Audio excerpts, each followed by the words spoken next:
بسم الله الرحمن الرحيم. سوف نتحدث عن ابن عبد ربه وكتابه العقد الفريد، وهو من إحدى كتب الأدب. ابن عبد ربه توفى عام 328 هجريا 939 ميلاديا.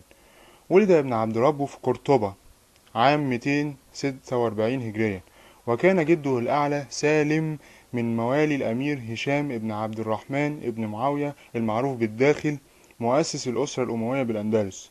وقد أجاد ابن عبد ربه دراسة علوم عصره من تاريخ وشعر ونحو ولغة وفقه ودين، وقد أكسبته هذه الثقافة الكثيرة الجوانب اعتدالا في التفكير وسعة في الرأي.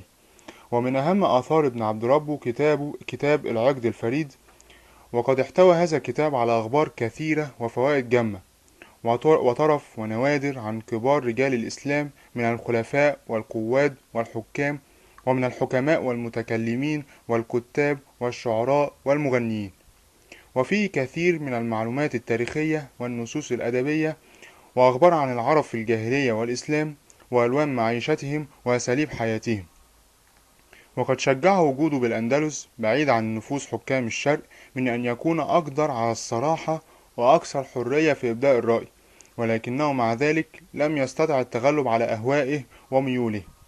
وابن عبد ربه مؤرخ بارع واسع الإحاطة، جيد السرد للأخبار والوقائع، ولكن يلزم أن نتلقى أخباره ورواياته بشيء من التحفظ، لأنه حذف ذكر الإسناد، وبعض الأخبار التي رواها لا نعرف من أين استقاها، وهو يصارحنا بطريقته فيقول إنه عمد إلى بعض الأخبار فاختصرها، أو اختار منها ما يلائم كتابه ويرضي ذوقه.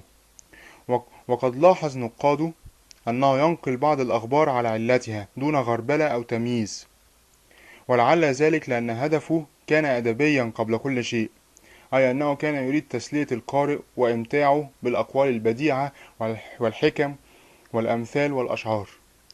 وإلى اللقاء في الموضوع القادم بإذن الله تعالى، وشكرا على حسن استماعكم.